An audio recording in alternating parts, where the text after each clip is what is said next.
All right, welcome to Improv FAQ at Length. This is a series of longer conversations about improv topics that have a lot of questions surrounding them.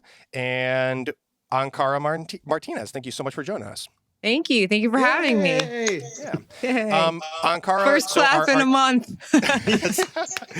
I'm doing it on behalf of everybody. I mean, you can only see me, but everybody else it is only all takes about one it. clap. So the topic for this episode is going to be about being a multi-comedian. And the reason that I was excited to talk to you about this, Ankara, is because we met through the improv community in New York. Yes. But you are also an active stand-up, and you have a podcast called The Gone Girls. And right. That you co-host with another stand-up, and then and then you also are of course part of the Paperhouse team's improv, and you also do sketch, both video and really you do it all. So I am very much looking forward to just picking your brain about doing all that. All right, cool. I'm excited to see what's inside my brain because I have no idea. So for starters, I guess my general questions are going to be mostly about like where all those things overlap and where they're very different from each other. So just out of curiosity, which one did you start doing first, Ankara?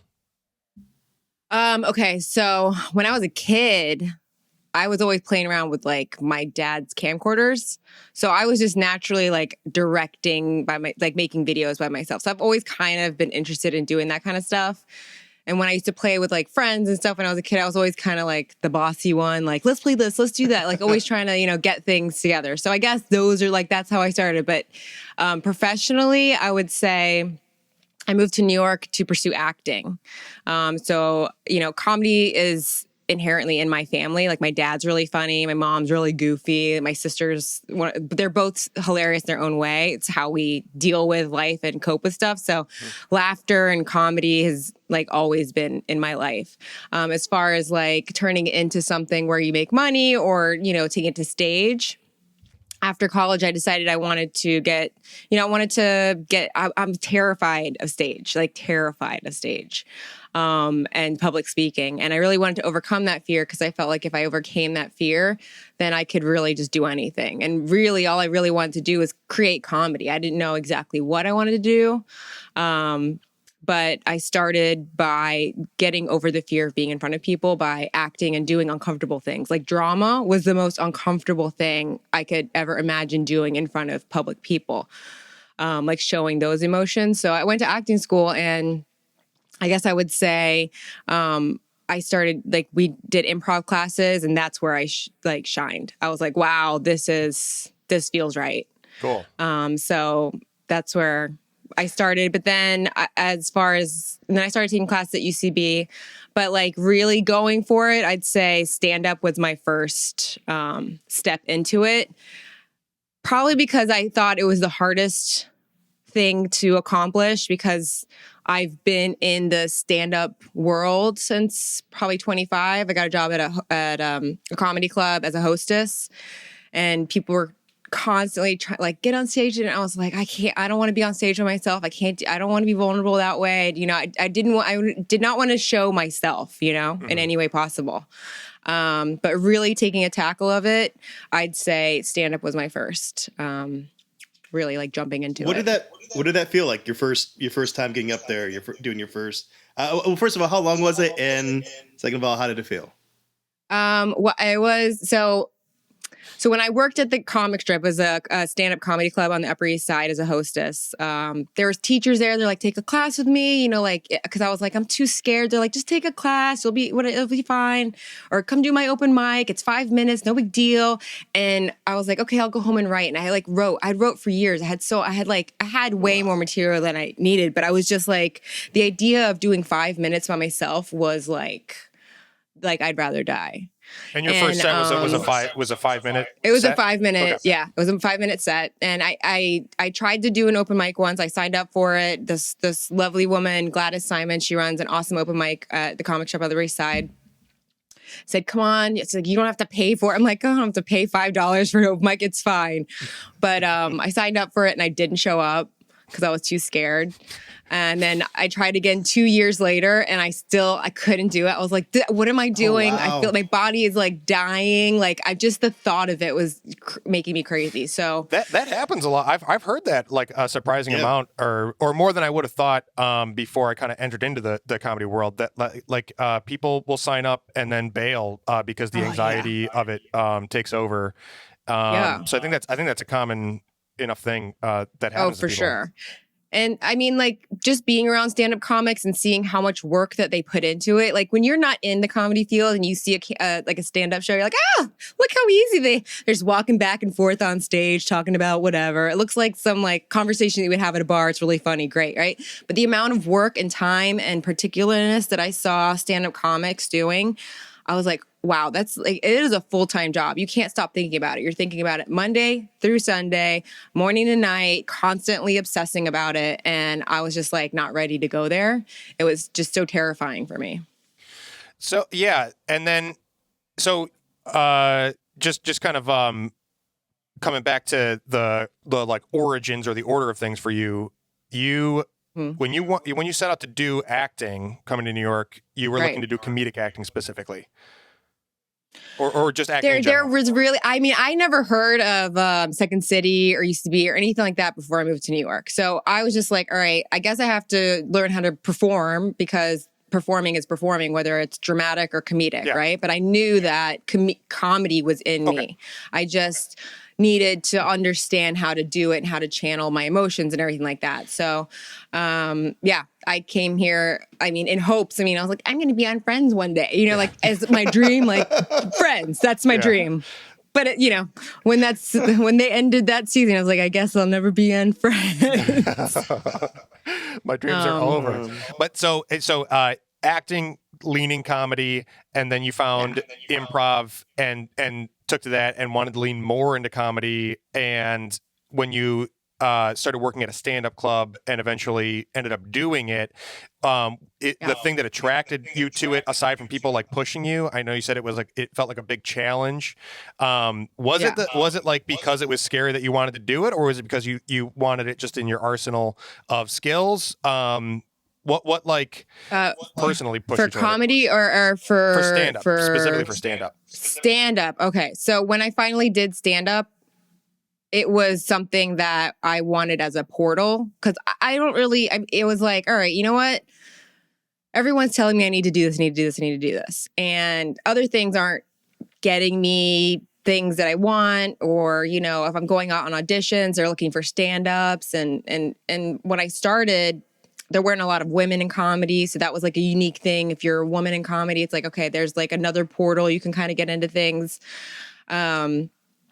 So, and also it was a fear, and still to this day, it's still sometimes I'm trying to figure, I think it's going to be like a journey no matter what. I'm still trying to figure out ways to have fun doing stand-up because I put so much pressure on myself. I approach it as a performer, as an actor, as like a monologue, right? I'm like, okay, I wrote the joke. I know this will work. I know it's funny. I've done it before in real life, just in conversation. It makes people laugh. How do I make it funny? How do I make it fresh when I come on stage? And really, for me, it's about communication. As long as I communicate the right idea, then the idea will land.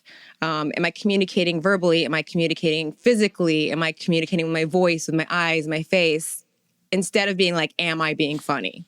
So I'm just, how am I communicating?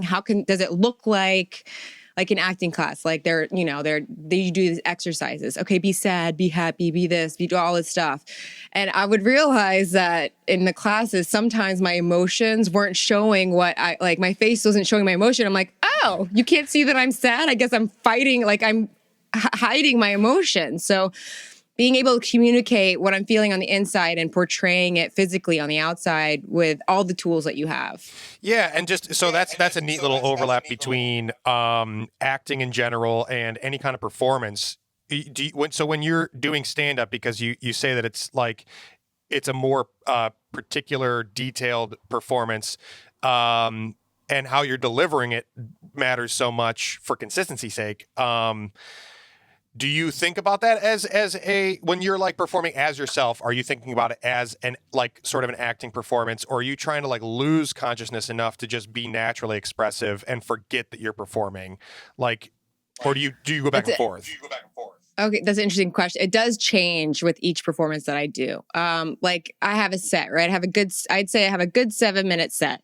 I've got a lot of material. I don't necessarily think it's finished or whatever, but the 7 minutes that I have that I've been performing for years, I'd say like 5 years now, it's changed. I don't realize that it's changed over time. I go back to videos from 5 years ago and I'm like, oh, that joke's changed. I didn't realize that I added this, or I'm adding this little nuance, or I'm doing that, because as you just become more comfortable saying the same thing over and over and over again with different kinds of audiences, and then you feel comfortable enough to look at the audience, because I'd say the first year I'm just doing it and running off stage.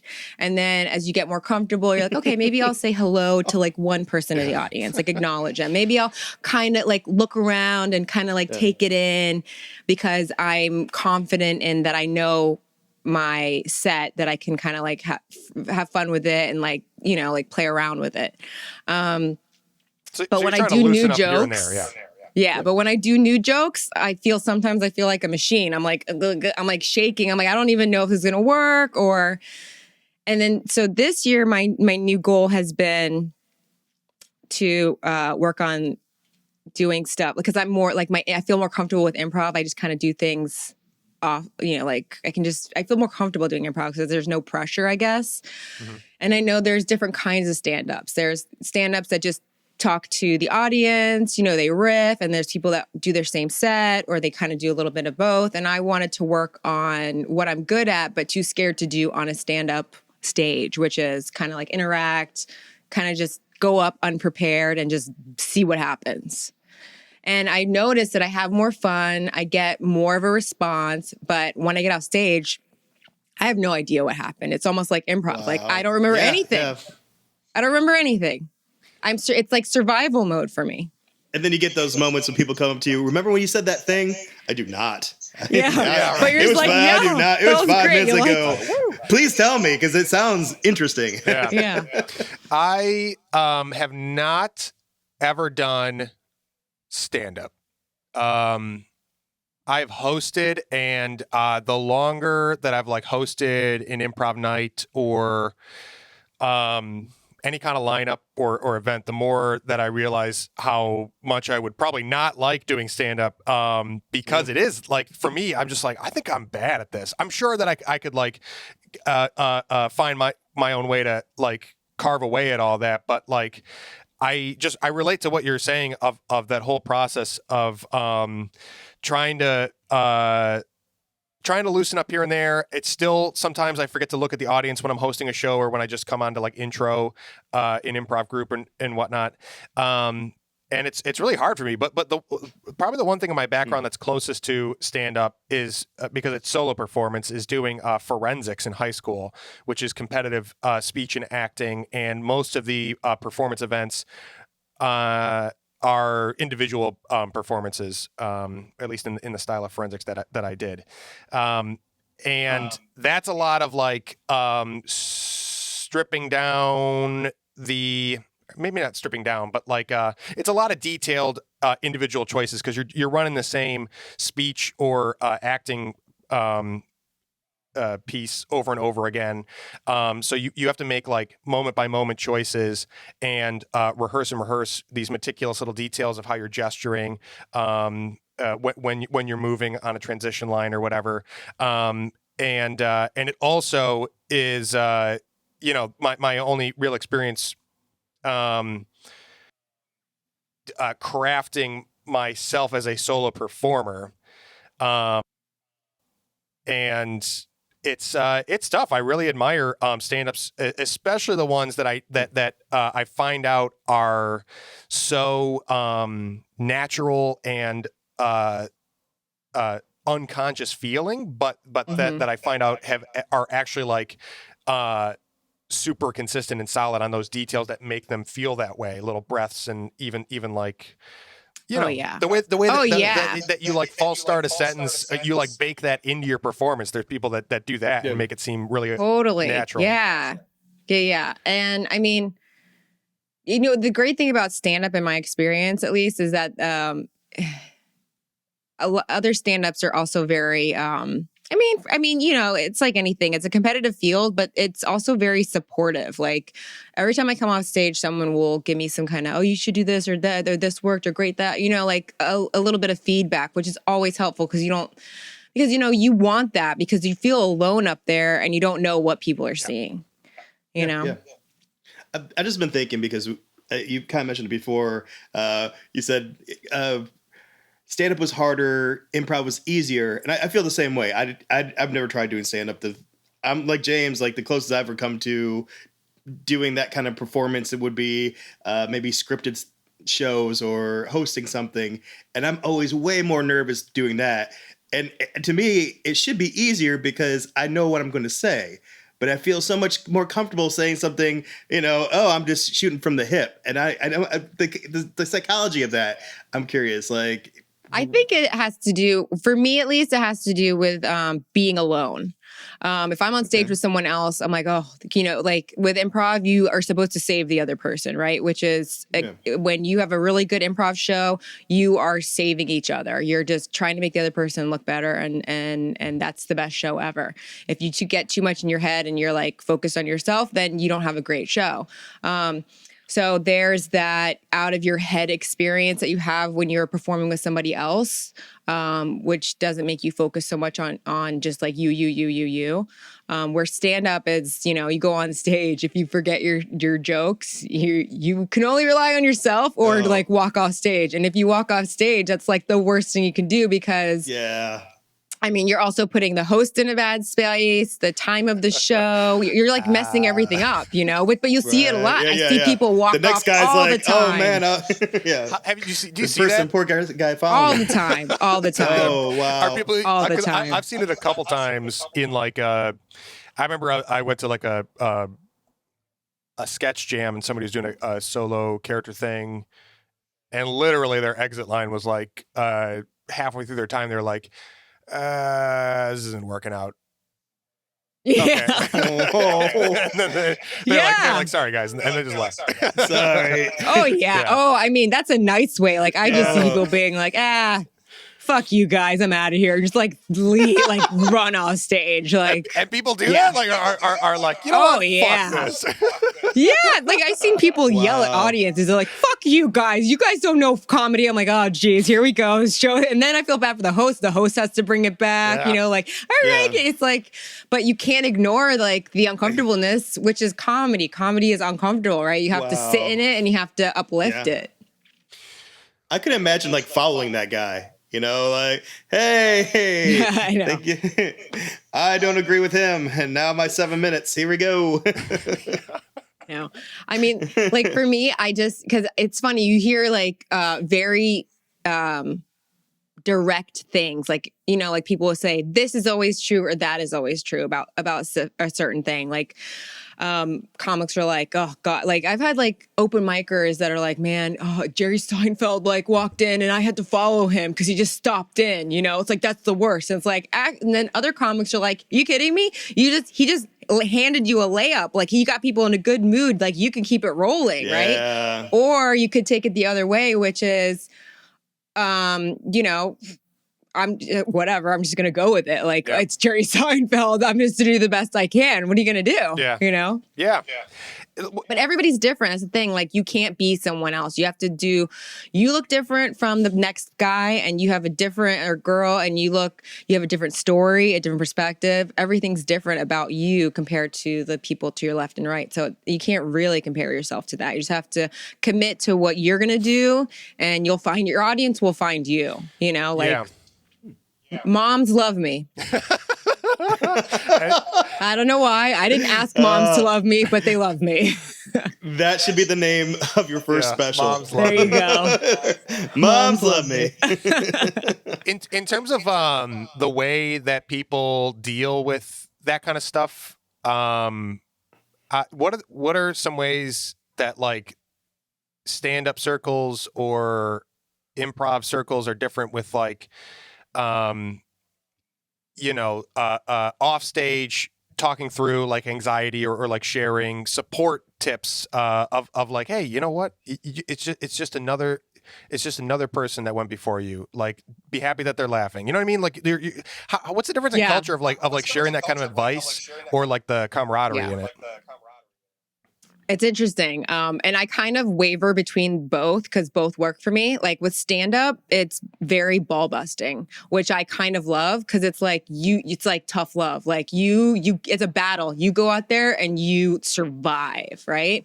So like people being like, man, comedy. Like if I'm like, I remember I did a show for New York Comedy Festival and I was supposed to go on at a certain time and the person who was going to be on there with me was running late. And I was like, oh my God, I have to do this by myself. Everybody in the green room saw my face like just turn white because I wasn't prepared to do it by myself. And I didn't even think about that, right? And people like were like, hey, don't worry about it. I'll jump in. I'll do a 5 minutes or 10 minutes or I'll eat your time for you or whatever. And then there's people like, comedy, like almost like, you know, we've all been there. Like we've all had shitty fucking gigs where like, what the hell, and just get through it. And you're going to bomb. As long as you think you're going to bomb, like whatever, like it's just another show because one show doesn't define you. It's multiple shows.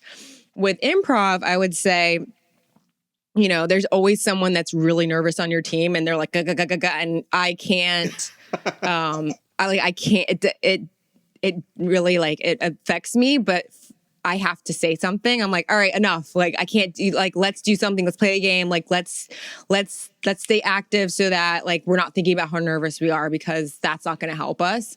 And you know, with improv, that was difficult with improv because with stand up, I would show up like 5 minutes before my spot and like not have to worry about anybody else's emotions being put onto me. And I just go up, I do my thing and then it's over. But with improv, you got to show up 30 minutes before and you got to, you know, warm up with people and people are putting their emotions and they're nervous on you. And like, it's like a very like, and you have to like kind of figure out a way, which the games and playing and warming up is kind of like a great distraction for that, like pre-show and stuff. So it's almost like for stand up, you like have to toughen up. It's like I used to host a combo improv and stand up night for a year, and but that was like 7 or 8 years ago and in Detroit. So I'm sure that it's different, but the similarities that were interesting to me in doing that were that like, okay, there's still like camaraderie and like support. It's just like you said, in a really ball busting way. And so for like stand-ups, people are constantly putting this reminder that you need to toughen up. Whereas with improv, you like need to soften up because for me, I think Detroit in general, in like relative to the improv community, my experience with it is that things are a little bit more ball busty in Detroit in the improv community. In the improv, improv, not compared to stand up. It's definitely tougher stand up. Just in general, but in the improv culture of Detroit, it's a little bit more razzing each other than it is in like New York, in my experience. That people are really the coolest thing to do is to be like more soft, welcoming, opening, accepting, and to be the person that's there for the people who are nervous and whatnot. And I it's funny because in when I started doing improv again and really jumped into it and got involved with the pit and everything, a lot of my coaches and people, like I would say pretty, you know, extreme things because I'm coming from stand up. That's like, you know, people are talking about some pretty racy stuff and very casually. So I'm used to that, right? So I come in and I'm doing, you know, you do like incest jokes, rape joke, like, and they're like, whoa, line, don't cross that line. I'm like, oh, I'm bad, I'm sorry. It's supposed to be supportive. So like jumping between the two is a little, you know, it's dicey. I'm like, okay, I got to be nice, but like, how do we, because I am also excited to do like within my friendships.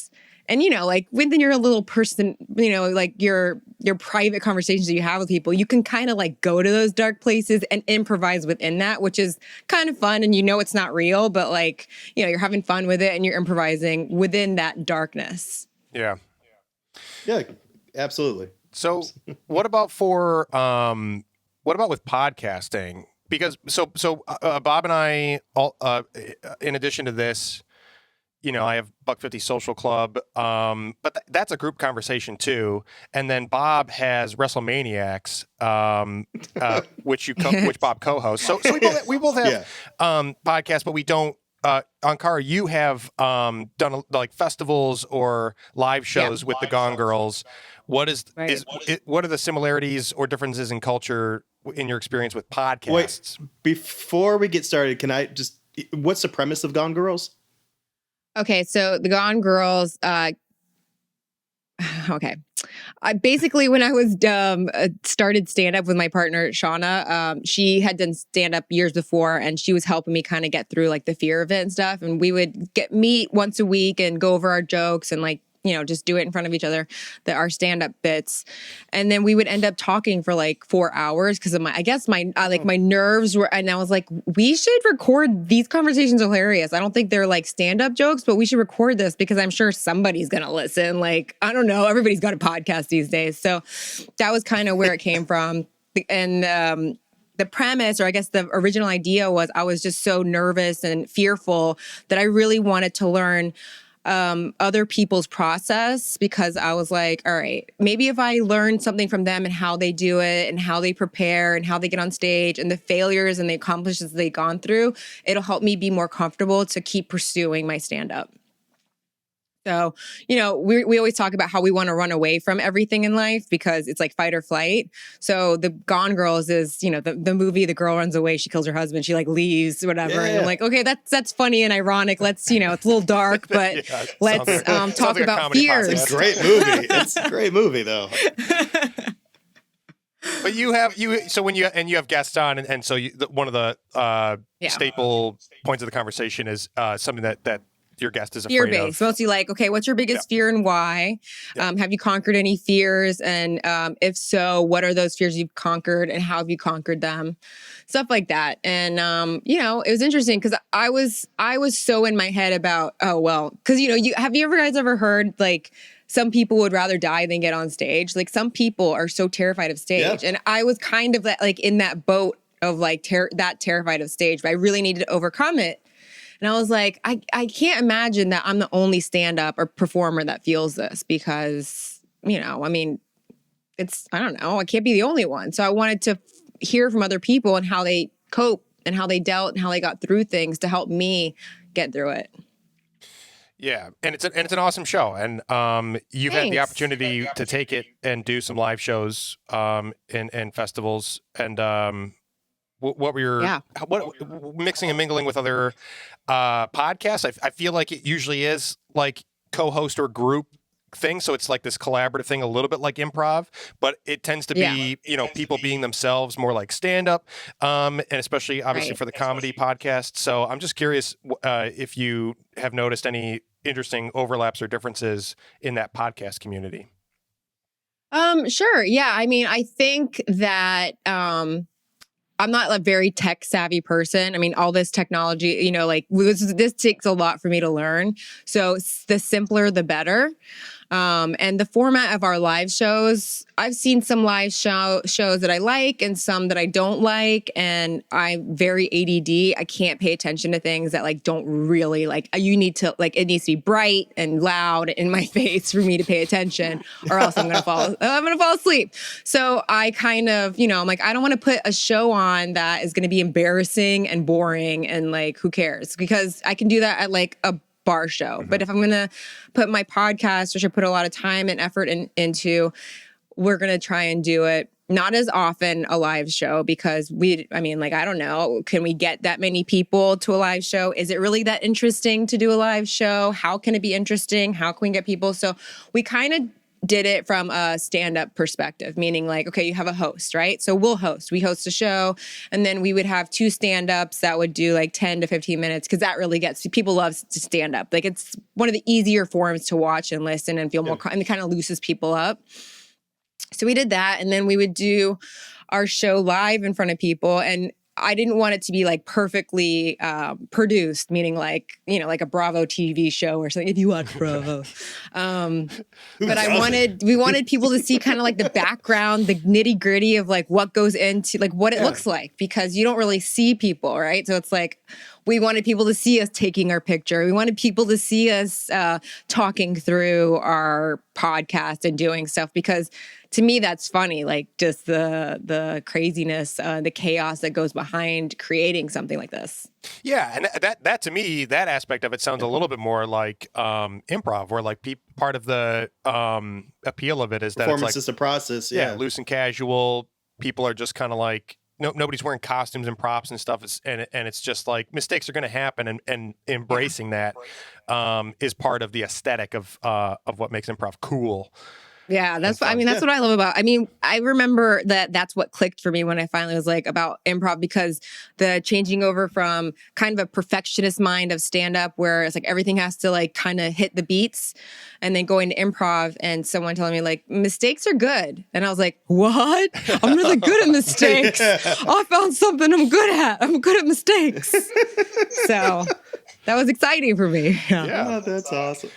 So in general, when you're juggling your time with multiple outlets for comedy, can you kind of name what it is that you're getting from each thing that's different from the others, Ankara? Oh, sure, yeah.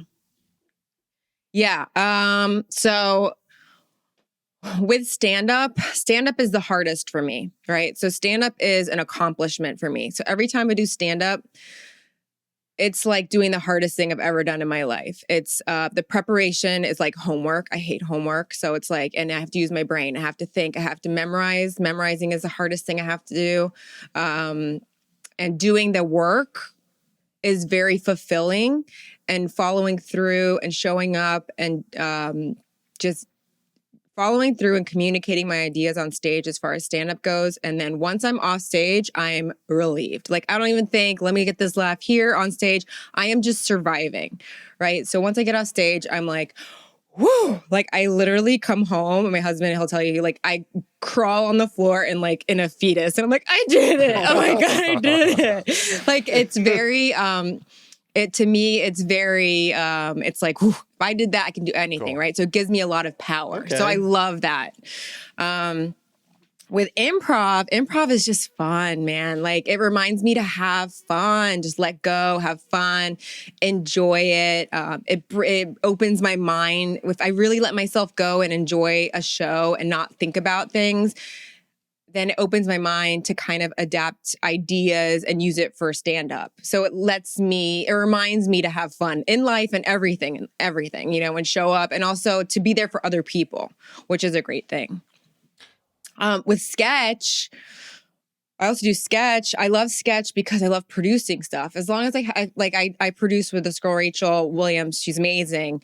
And as far as communication of my ideas, I think the art of sketch on video, I'm a visual person. I'm able to create that way. It's like a language. It's the easiest one, and things come to me really fast. And I'm like, oh, I get it. I have this idea. I'm going to do this, right? So it takes a little bit longer because of the production and the editing and learning all that stuff. But that really comes to me the easiest, I would say, out of all of them. With the podcast, I love talking to people.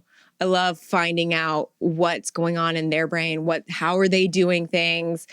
I love learning from other people, because that is, you learn through experience and through other people's experiences. And how can you apply it to yourself? How can that help you? How can that make you better? How can that help you grow? And also helping other people helps me.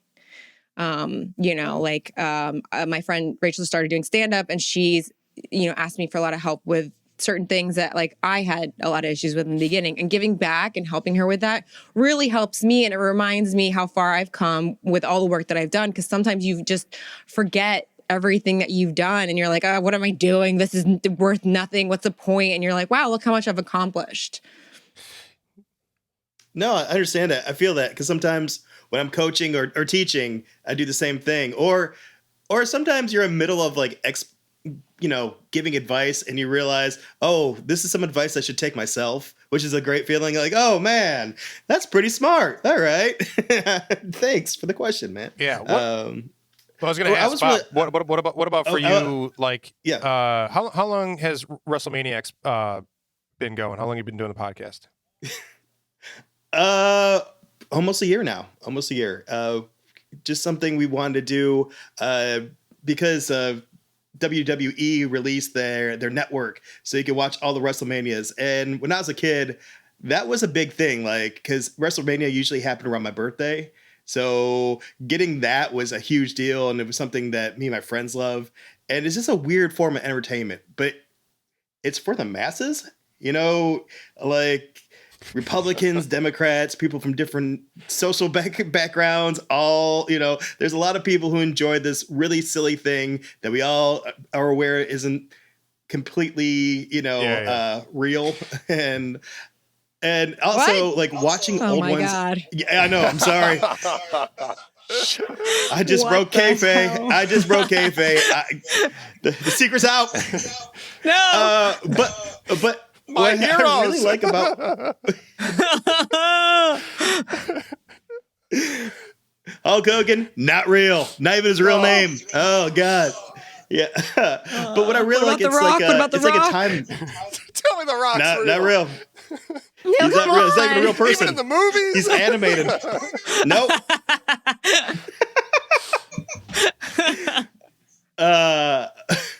But what I really like about WrestleMania, it's almost like a time capsule about how America feels about people, So who are your bad guys? So like you take like WrestleMania 3, you have like the Iron Sheik, like, oh man, he's scary because he's foreign, like that kind of like, or like, and then there's like archetypes who are like not totally heterosexual alpha male, like, oh, he's a little too connected to his feminine side, so we don't like him either. Like it just these weird things like that played to the masses. So it really, it's kind of a commentary on where that society was at that moment. So that's interesting. That's why I kind of like, yeah. And so in doing the podcast for the past year roughly, Bob, how like are there things that you've learned about that as like are you conscious of keeping it comedy and keeping it like entertaining as a podcast while you're doing it, or is it the kind of thing that you're trying to like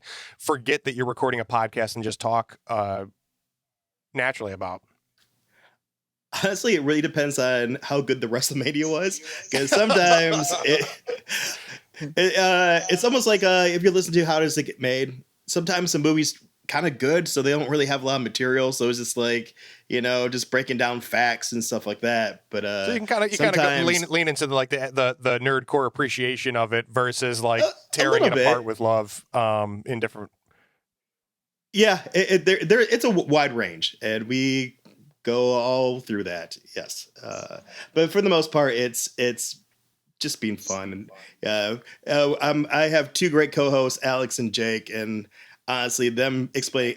Sometimes I just find myself listening to those guys because I just enjoy this conversation, especially right now. Just having a beer, watching something completely stupid, whether it's WrestleMania or Tiger King, and talking to friends about it. Just takes your mind off of things. So that's so right now it's more comedic than it was a couple months ago. Yeah, that's true. Very much so. And what about for like sketch and improv, Bob? Because you've been doing both for a long time. What do you get from each separately from each other? I love the control of sketch, and I love the surprises of improv. But I was going to ask this to both of you guys. Like sometimes if I'm, I don't know, writing a show and has spent a lot of time just writing, getting on stage and switching back to improv is an issue. So like, for both of you guys who do so many of, all these different things, do you ever have that issue, like switching back and forth, or like, it's great to be doing all these unique, interesting ways of performance, but do any of them hinder the others, when you haven't done one for a while or anything like that? I noticed like with stand up, a lot of stand ups, the more they do it, they like feel like they need to keep doing it and doing it and doing it, or else they'll lose it. I mean, I think because I approach it differently, I kind of approach it as, an acting perspective. Sometimes if I take a step away, it's more fresh when I come back to it. With improv, I do get rusty, but I mean, I feel like I'm improv in life anyway. I'm just like, but as far as like the rules on stage, sometimes I feel a little rusty. I just need a warm up with improv, but also with improv, like there's people who've been doing it 5+ years more than me. And I'm just like, I don't even like, sometimes I'm like, I think I've learned that. And then I lost it and I don't remember learning that. And they're like, talk about these warm up games. I'm like, what? They're like, you learned that level 1. I'm like, I don't remember that shit. I don't remember that at all. Yeah. So like, and writing, like, when I write, sometimes I'm like, oh, this is really funny. And then I can't imagine it being brought off of the paper until someone else reads it. And I'm like, oh, wow, what a different perspective. Okay. Yeah. That's a good question. I guess I haven't really thought about it too much. I've definitely thought about how they help each other, each medium. And I've learned a lot, like if I'm working with a sketch or if I'm in the middle of writing something, doing improv just helps me generate new ideas or keep loose with the idea generation, so that when I go to write, I can yes and myself if I'm coming up with stuff, and not try to be too rigid about the direction of a sketch, to leave things open for like twists and turns and surprises and little things. And then writing, if I'm writing a lot, that usually means that I'm doing a lot more research into whatever occupation or setting or things that I'm the world that I'm building a sketch around or into or a show. And that helps me get new little bits of knowledge to reference in improv. The same way that like just going out and having real life experiences, there's a huge difference between, it's like if you've never been, I'd never been on an airplane up until I was like, I don't know, like 27, but I've done lots of. Oh my God. I forgot about that. Yeah. But Whoa. Yeah, right. Was it terrifying? It was. I flew by myself, and it was very cool for your first time. Yeah. Oh my gosh! Yeah. It's actually so. I'll tell the story in a nutshell because I think it's fun and it's at least somewhat relevant to the conversation. Is I flew to a festival in Omaha, and there was like 5 teams from the Detroit community that had gone, and this is when I was still living in Detroit. And I thought I couldn't go. I wasn't going to be able to get it off work. And then, I was at work or like coming up on lunch break, and I was like, let me just look at flights and see if I can actually afford it. And I found a really cheap flight that night. It was on a Friday out to Omaha, and I was like, if I leave by whatever time, I can do it. And I think it's slow enough for me to leave. And yeah, everyone else had already, some people carpool and drove, and others had flown out, but everyone got there, earlier in the day on Friday or even on Thursday. And I went for it. I got a ticket and I went to the airport and flew out to meet up with people for the festival. And I flew by myself. I missed a transfer and got stuck in Chicago overnight. But the first, but I made it in time to hang out with people and see shows. And yeah, like being on the plane by myself in a window seat and being like, okay, I'm feeling this for the first time. And that takeoff feeling like being on a roller coaster, and then that lift of getting in the air and being like, I think I literally had to tell myself like, hey, because you always wonder. I feel like if it crashes or whatever, and I'm like, and I had to tell myself like, if it crashes, what a cool experience to fly, Okay. and but it was scary, and it definitely changed my subjective reference point for it, obviously, in doing things in a plane on stage. And I think that's so just to bring it back to writing, I think it's the closest that you can really get to that without going out and doing having the experience yourself is when you're doing research on a topic or an occupation and really thinking about characters in that situation. You're gleaning a lot of empathy or just general understanding of that, and that affects my improv as well, which is a good thing. Okay, I need to know more details about your flight. Okay, because this is like, my dad is actually a pilot. Oh, really? No. Yeah. Wow. So I've been flying since I was a kid. And like, as a pilot's daughter, people like my husband's even like, when we fly, he's like, what was that? Is that normal? What is that for? Like when there's turbulence or like landing and takeoff. I mean, that must have been insane for you. I mean, as you were landing, you were probably like, are we crashing? Because sometimes like it feels like you're crashing. Yeah. Or did you do research? Did you even think about it? Or like, you know what I mean? Like I think all of our first flights, well, not everyone, not yours, obviously, is like you have your parent there and they're like, it's fine. It's fine. We don't even think about that. Because as you get back on the plane when you're an adult, you're like, oh, it's fine. My parents told me it was fine when we did it when I was a kid. You had no one to tell you it's fine. You're like, It's true. And or did you have someone tell you it's fine, but you just didn't know them till that moment? Yeah. I mean, it's just reading the or room. you just drink a shitload. If no one else is freaking out, I'm not freaking out. That's my way of thinking about it. And then landing was tough. Yeah. But the reason I missed my connecting flight is because no one told me about the policy that the plane that they closed the gate well before boarding, like 20 minutes before boarding, or sorry, before takeoff. Right. So I went. It was like an hour and a half layover, and I was like, great, I'll go grab dinner, and I got dinner and a drink, and I was like, this is awesome. What a cool dinner stopover, and I'm right next to the gate, and I still got 10 minutes.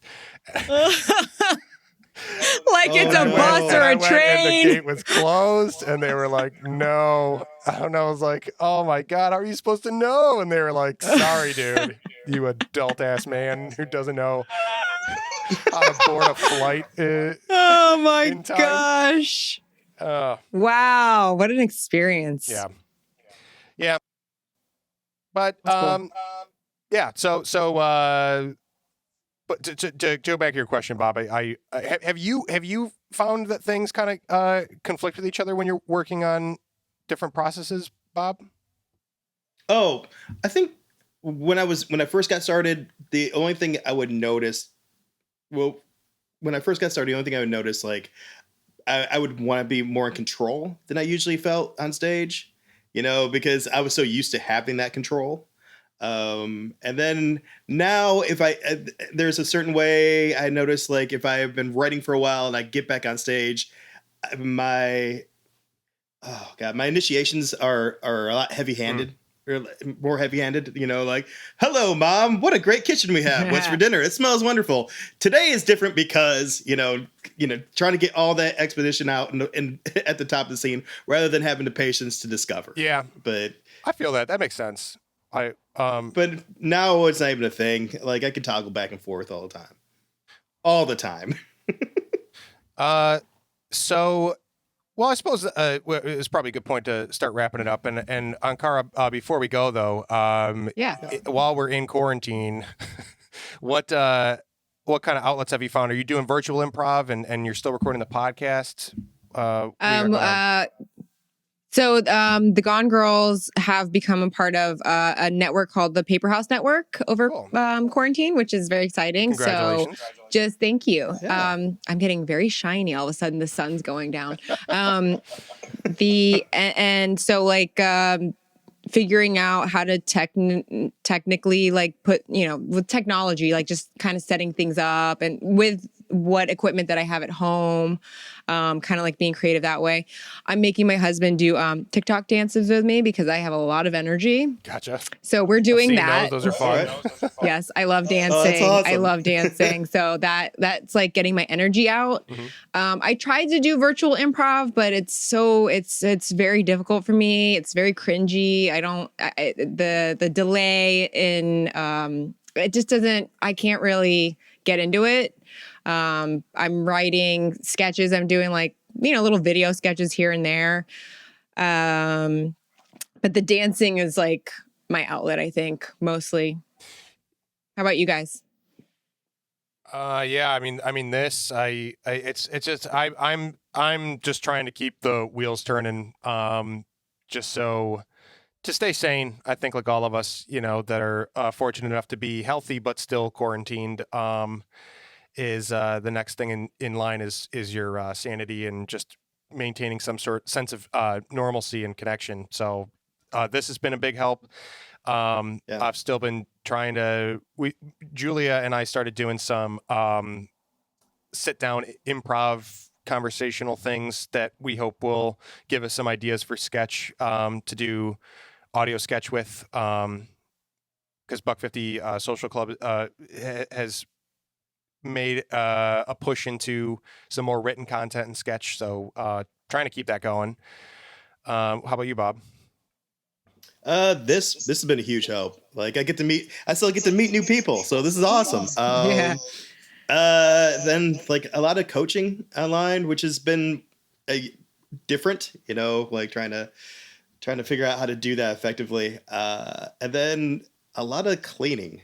I think, you know what? My girlfriend is still working. She's working from home, and I work in an auto factory, so I can't work from home. And I get up and I see her working, and I feel I can't just sit down and watch TV now. I have to go do something. So like today, I cleaned the oven. Why? Just because, just to check something off the list and prove I have worth in this apartment. Totally. But yeah, this is that thing, like just trying to keep yourself busy and distracted and be creative so you get fulfillment and, something to have pride in, I guess. Yeah. Well, I'm proud of this conversation, y'all.